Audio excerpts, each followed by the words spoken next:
Sunday morning எங்கே கிளம்பிட்டோம்னா friend வீட்டுக்கு தாங்க கிளம்பிட்டோம். ஏன்னா ஃப்ரெண்டோட பாப்பா பர்த்டேக்கு எங்களால் போக முடியல. ஏதோ சண்டேஸ் போயிட்டு வந்துடலாம் அப்படின்னு சொல்லிட்டு தான் இந்த வீக் நாங்கள் பிளான் பண்ணியிருந்தோம். 8:00 பிளான் பண்ணியிருந்தோம். பட் 10:00 ஆயிடுச்சு.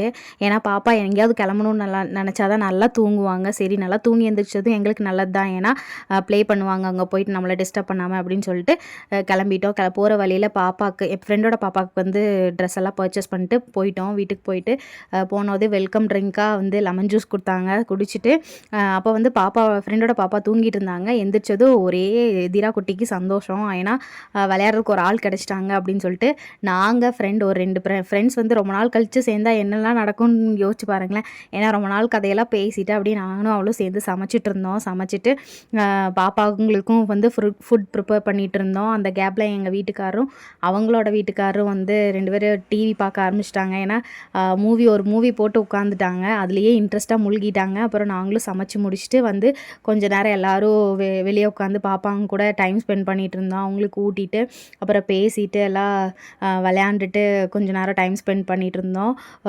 ரொம்ப நாள் கழித்து சேர்ந்தாலே ஒரு நிறைய கதையெல்லாம் இருக்குல்ல, அந்த மாதிரியெல்லாம் பேசிட்டு சரி எல்லோரும் சாப்பிட்லான்னு பிளான் பண்ணியிருந்தோம். இன்றைக்கி என்ன ஃபுட் ப்ரிப்பேர் பண்ணியிருந்தாங்கன்னா கீ ரைஸ் அண்ட் வந்து சிக்கன் கிரேவி.